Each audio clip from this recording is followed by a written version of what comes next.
आज अरविंद केजरीवाल साहब से मुलाकात हुई और शिवसेना उद्धव बाला साहब ठाकरे पार्टी के जो मन में है, जो दिल में है, वो साफ बात है कि सरकारें आते जाती रहती है, फिर आएगी, लेकिन रिश्ता तो ऐसे ही चलता रहेगा।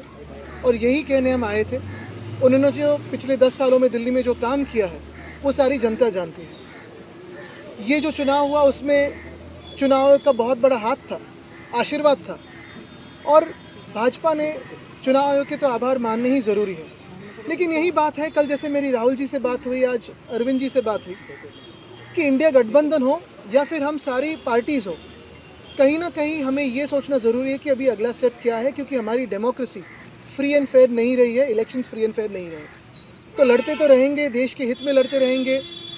आपकी आवाज़ हो, मीडिया की आवाज़ हो, जनता की आवाज़ हो तो उठाते रहेंगे, और जो भी देश के अच्छे का हो, सड़क पे उतरना हो, लड़ना हो तो लड़ते रहेंगे। बस यही था।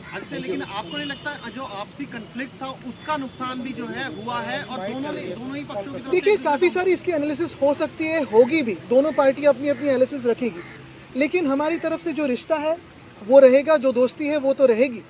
इसके आगे मैं कहना चाहता हूँ कि जो काफ़ी सारी जगहों में वोट्स काटे गए थे, जो वोट्स डिलीट हुए थे, उस पर भी कभी ना कभी विचार करना ज़रूरी है, क्योंकि वो वोटिंग का अधिकार लोगों से छीना गया था, वो चुनाव आयोग ने छीना है, तो उस पर भी विचार विमर्श होना ज़रूरी है। आदित्य जी, क्या इस इशू पे, वोटर डिलीशन एडिशन पे आपकी कोई चर्चा हुई दिल्ली महाराष्ट्र दोनों को लेके? देखिए, आज तो कर्टसी कॉल था, आज तो यही कहने आए थे कि रिश्ता तो ये जारी रहेगा।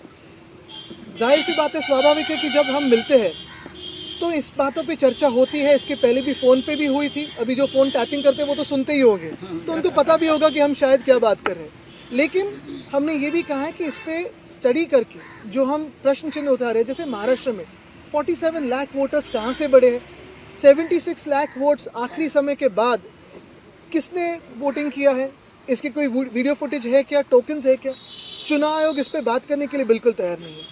और ये सारी बातें अगर आप देखें तो हरियाणा हो, उड़ीसा हो, दिल्ली हो, मध्य प्रदेश हो, महाराष्ट्र हो, सारी जगह कॉमन है। ये एक पैटर्न दिखने लगा है। तो हमारे देश में आज फ्री एंड फेयर इलेक्शंस होते नहीं है, इसी का ये सबूत है।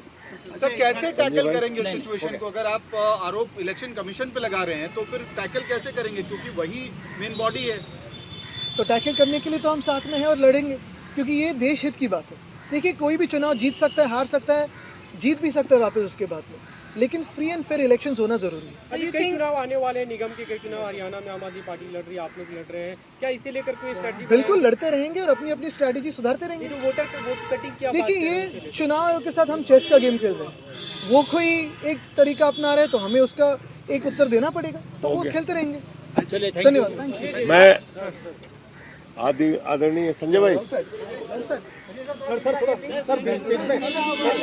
आदरणीय आदित्य ठाकरे जी का, संजय रावत जी का, प्रियंका जी का, अरविंद सावंत जी का जो लीडर ऑफ लोकसभा है, और उद्धव बाला साहब ठाकरे शिवसेना के सभी माननीय सांसदों का हृदय से आभारी हूँ कि आज वो अरविंद केजरीवाल जी से मुलाकात करने के लिए आए थे। इनके प्रदेश अध्यक्ष मंगत राम मुंडे जी भी थे, और ये बहुत अच्छी बात है कि परिणाम की चिंता किए बगैर रिश्तों की बुनियाद मजबूत रहेगी, इसका भरोसा आदित्य ठाकरे जी ने और सभी साथियों ने दिलाया, और इस रिश्ते की मजबूती के साथ हम लोग आगे बढ़ेंगे, देश के लिए काम करेंगे। जो फैसला जनता ने दिया है और जो गड़बड़ियां हुई हैं उस पर भी बातचीत हुई, और आगे इसको लेके हम लोग क्या कर सकते हैं उसकी रणनीति बना रहे हैं।